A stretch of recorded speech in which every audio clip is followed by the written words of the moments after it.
আসসালামু আলাইকুম। সবাই কেমন আছেন? আশা করি সবাই ভালো আছেন। আজকে আমি অন্য আরেকটি ম্যাথ নিয়ে এসেছি আপনাদের জন্য। আজকে আমি করাবো পঞ্চম শ্রেণীর অনুশীলনী 3-এর 10 নং ম্যাথটি, যেটা মোস্ট ইম্পর্ট্যান্ট ম্যাথ, যেটাকে আমি অলওয়েজ 3 স্টার দিয়ে রাখি এবং প্রতি বছরেই এই ম্যাথটি হয় পিতা পুত্র দিয়ে, না হলে মা এবং পুত্র দিয়ে, অথবা মা এবং মেয়ে, জাস্ট এদিক সেদিক করে ডিজিটগুলো চেঞ্জ করে এই ম্যাথটাই প্রতি বছর এসে থাকে। চলুন কথা না বাড়িয়ে আমরা উদ্দীপকে চলে যাই। উদ্দীপকে বলা হয়েছে মা এবং পুত্রের বয়সের সমষ্টি। সমষ্টি মানে কি বুঝি আমরা? যোগ বুঝি বা যোগফল বুঝি।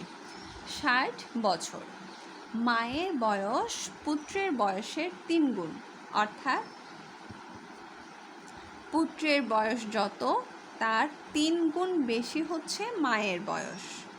আচ্ছা, তাদের প্রত্যেকের বয়স কত? এখানে বলেছে পুত্রের বয়স যত তার 3 গুণ হচ্ছে মায়ের বয়স। যদি হয় তাহলে প্রত্যেকের বয়স কত?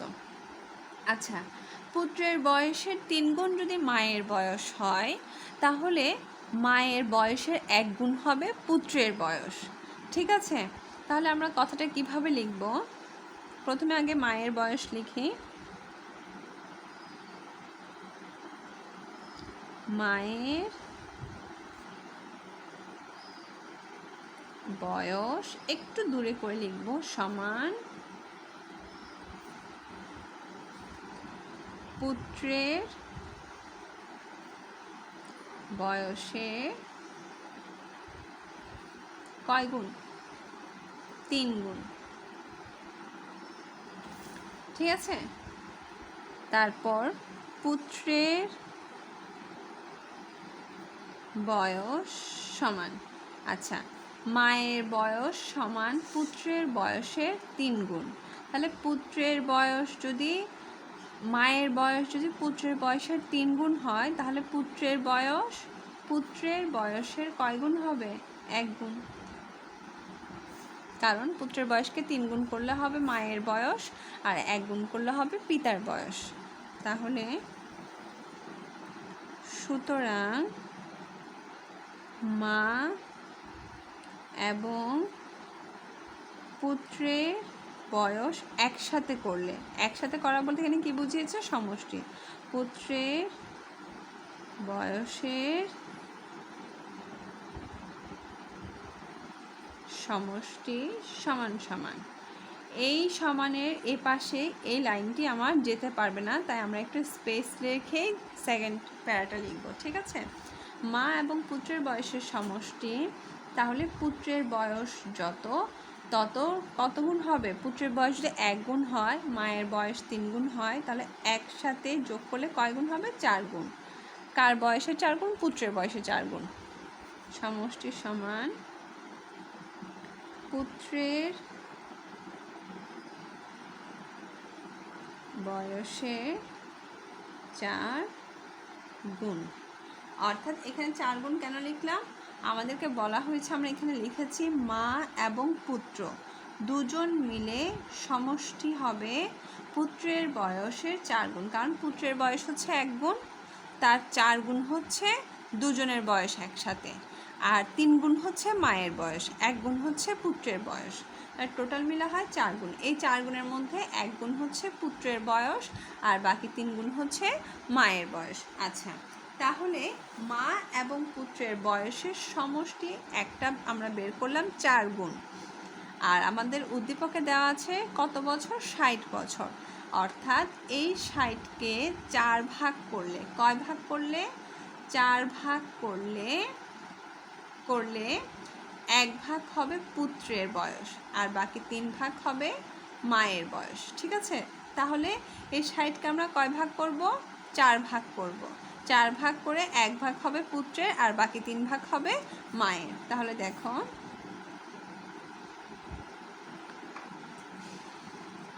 মা এবং পুত্রের বয়সের সমষ্টি সমান কত বছর বলল? 60 বছর। তাহলে সুতরাং পুত্রের বয়স সমান, এই মোট বয়সকে কয় ভাগ করব? 4 ভাগ করব। ঠিক আছে, 4 দিয়ে 60কে ভাগ করলে 4 15 কত? 60। তাহলে কত আসবে? 15 আসবে, 15 বছর। আগে আমরা পুত্রের বয়স কেন বের করলাম? আমার উদ্দীপকে বলেছে মায়ের বয়স হচ্ছে পুত্রের বয়সের 3 গুণ, অর্থাৎ পুত্রের বয়স এর 3 গুণ। পুত্রের বয়স যত, ততর সাথে 3 গুণ করলে কার বয়স পাওয়া যাবে? মায়ের বয়স। তাই আমরা আগে কার বয়স বের করলাম? পুত্রের বয়স বের করলাম। পুত্রের বয়স কত বছর? 15 বছর। তাহলে পুত্রের বয়স যদি 15 হয়, তার 3 গুণ হচ্ছে মায়ের বয়স। সুতরাং মায়ের বয়স সমান সমান পুত্রের বয়স এর। এর বলতে কি বুঝিয়েছি বললাম? গুণ। এর বলতে আমরা কি জানি? গুণ জানি।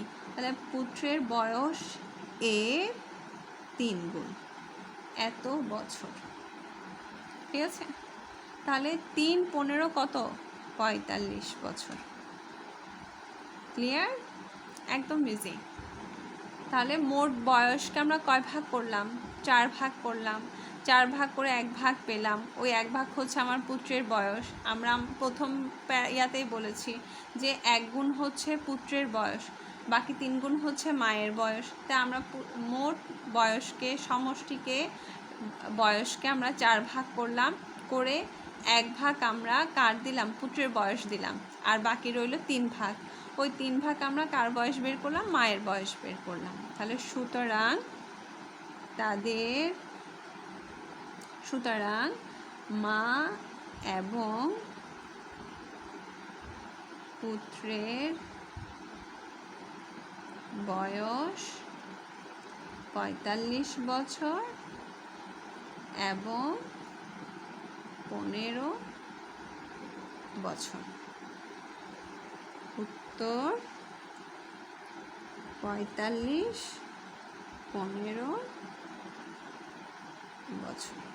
ঠিক আছে, একদম ইজি। কেউ না বুঝে থাকলে আমাকে কমেন্টস বক্সে কমেন্টস করে জানাবেন। আর আমার ম্যাথ বোঝানো যদি ভালো লেগে থাকে, সবাই আমার চ্যানেলে সাবস্ক্রাইব করবেন, লাইক অ্যান্ড ফলো দিয়ে আমার সাথে থাকবেন। আল্লাহ হাফেজ।